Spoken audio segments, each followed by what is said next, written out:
बाकोन की कहानी। एक गांव में एक पुराना सा कुआं था। उस कुएं में एक मेंढक और मेंढकी रहते थे। गांव के लोग उस कुएं से पानी नहीं भरते थे क्योंकि उस कुएं में गंदा पानी था। एक दिन मेंढक ने मेंढकी से कहा, मेंढक, हम कब तक यहाँ रहेंगे, चल यहाँ से बाहर चलते हैं। मेंढकी, अरे बाहर जाकर क्या करोगी, बिना पानी के हम रह नहीं सकते, जब तक यह पानी सूख नहीं जाता इसी में रहते हैं, बाद में देखा जाएगा।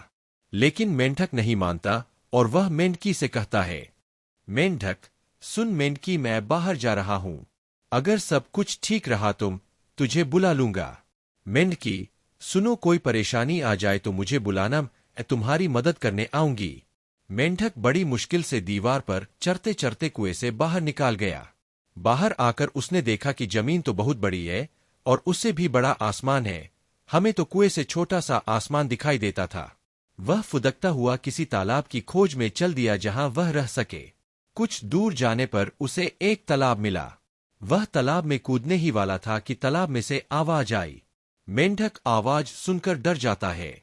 मेंढक, तुम कौन हो? मछली, हम इस तालाब में रहने वाली मछली है। तुम यहाँ क्यों आए हो? मेंढक, मैं इस तालाब में रहना चाहता हूँ। कुएं में रहते रहते बहुत परेशान हो गया था। मछली, लेकिन इस तालाब में हमारा कब्जा है, हम शांति से तैरती रहती है, तुम कूद कूद कर हमें परेशान करोगे, तुम कहीं और चले जाओ। मेंढक, नहीं, मैं बिल्कुल नहीं कूदूंगा, तैसे तुम तैरती हो, मैं बिल्कुल शांत होकर तैरता रहूंगा। यह सुनकर मछली ने उसे वहां रहने की इजाजत दे दी। 2 दिन तक मेंढक पानी से बाहर गर्दन निकालकर हाथ पैर मारता रहा और तैरता रहा, लेकिन उसे यह सब अच्छा नहीं लगा रहा था, इसलिए उसने वहां से जाने की सोची। वह कूदकर बाहर आ गया। मेंढक, इतनी बंदिश में कौन रहेगा? वह आगे गया। वहां उसे एक गौव दिखा। वहां एक आदमी नदी से मटकों में पानी भरकर ले जा रहा था। मेंढक ने सोचा, एक मटके में छिप जाता हूं, किसी को पता भी नहीं चलेगा।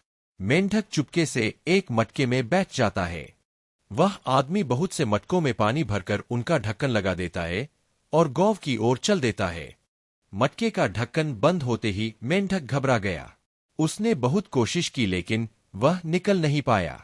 उस आदमी ने मटके गौव के बहुत से घरों में दे दिए। उनमें से वह मटका जिसमें मेंढक बैठा था, वह गौव के जमींदार का था। जमींदार ने अपने नौकर से कहा, आज सर्दी बहुत है, मुझे नहाना है, तुम इस मटके का पानी गर्म कर दो। नौकर ने उस मटके को चूल्हे पर चढ़ा दिया। अब पानी गर्म होने लगा।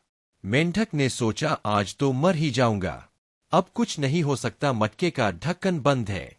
मेंढकी सही कहती थी, जहां है वहीं रहते हैं। वह भगवान से प्रार्थना करने लगा, भगवान मुझे बचा लो, अपनी मेंढकी के पास उसी कुएं में जाना चाहता हूं। कुछ देर बाद तेज हवा चलने लगी जिससे चूल्हा बुझ गया। जमींदार ने नौकर से कहा, अरे हवा से चूल्हा बुझ गया, ढक्कन खोल कर देख पानी कितना गर्म हुआ है, नहीं तो चूल्हे को दोबारा जला। नौकर ने जैसे ही ढक्कन खोला, मेंढक तेजी से कूदकर मटके से बाहर आ गया। किसी ने उसे भागते नहीं देखा। वह कूदता कूदता कुएं के पास आ गया। मेंढक ने फटाफट कुएं में छलांग लगा दी। मेंढकी, हो गई सैर मेंढक जिया, अभी और घूमना बाकी है। मेंढक, नहीं, तुम सही कहती थीं, जो मिला है उसमें सब्र करना चाहिए, आज तो मैं मरते मरते बचा। फिर मेंढक ने सारी बात मेंढकी को बताई। मेंढकी, भगवान का शुक्र है तुम बच गए, आज से सब कुछ छोड़कर भगवान का ध्यान करते हैं, जिससे हमें इस सबसे मुक्ति मिले। इसके बाद दोनों जीवन भर वही रहकर भगवान का ध्यान करने लगे।